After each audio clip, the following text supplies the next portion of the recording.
തേക്കിൻതടിയിൽ പ്രധാനമന്ത്രി നരേന്ദ്രമോദിയുടെ പൂർണ്ണകായ പ്രതിമ തീർത്ത രവീന്ദ്രൻ. ബിജെപി തൃശൂർ ജില്ലാ കമ്മിറ്റി ഓഫീസിൽ സ്ഥാപിക്കുന്നതിനു വേണ്ടിയാണ് കൊടുങ്ങല്ലൂർ സ്വദേശിയായ രവീന്ദ്രൻ 6.5 അടി ഉയരവും 6 ഇഞ്ച് കനവുമുള്ള ശില്പം ഒരുക്കിയിട്ടുള്ളത്. 50 ദിവസം നീണ്ട പരിശ്രമത്തിലൂടെയാണ് രവീന്ദ്രനും സഹായി സിയാദും ചേർന്ന് ശില്പം നിർമ്മിച്ചത്.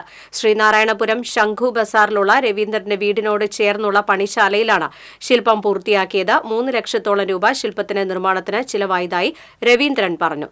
ഭാരതാംബ ഉൾപ്പെടെയുള്ള നിരവധി ശില്പങ്ങൾ നിർമ്മിച്ച ശ്രദ്ധേയനായ രവീന്ദ്രൻ പ്രശസ്ത ശില്പി ഡാവിഞ്ചി സുരേഷിന്റെ സഹോദരനാണ്. ഇത് ഫുള്ള് തേക്കിലാണ് ചെയ്തിട്ടുള്ളത്. 6.5 അടി ഹൈറ്റാണ് നമുക്ക് വന്നിട്ടുള്ളത്. 6 ഇഞ്ച് കനത്തിലാണ് നമ്മൾ ചെയ്തത്.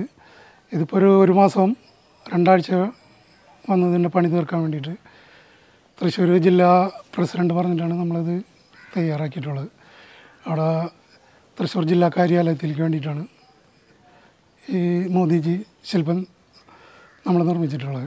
ഇത് തേക്കിലാണ് നിർമ്മിച്ചിട്ടുള്ളത്. ഞാനും എൻ്റെ സഹായി സിയാദ് എന്ന് പറഞ്ഞ ഒരാളും കൂടിയുണ്ട്. ഞങ്ങൾ രണ്ടുപേരും കൂടിയാണ് ഇപ്പോൾ ഈ ഒരു മാസം തൊള്ളായി ഇപ്പോൾ നിർമ്മാണം നടന്നുകൊണ്ടിരിക്കുന്നത്. കളർ ഇതിനകത്ത് നമ്മൾ പ്രത്യേകിച്ച് കളറൊന്നും ചേർത്തിട്ടില്ല. ഈ ലൈനും ഷൂവിനൊക്കെ വേണ്ടി സ്റ്റൈനർ മാത്രം ഉപയോഗിച്ചിട്ടുണ്ട്. വേറെ കളറുകളൊന്നും ചേർത്തിട്ടില്ല. പോളിഷ് മാറ്റ് പോളിഷാണ് ചെയ്തിട്ടുള്ളത്. ഇതിനു മുൻപ് ഭാരതാംബയുടെ ഒരു ശില്പം ചെയ്തിട്ടുണ്ട്. ആ സേവാർദ്ര തൃശ്ശൂർ കാര്യാലയത്തിൽ നമ്മൾ നേരത്തെ ചെയ്ത് കൊടുത്തിട്ടുള്ളതാണ്. ഇത് അവരൊരു പിക്ചർ തന്നിട്ടുണ്ടായിരുന്നു നമുക്ക്. ആ പിക്ചറിനെ ആസ്പദമാക്കിയിട്ടാണ് നമ്മൾ ഈ ശില്പം ശരിയാക്കിയിട്ടുള്ളത്.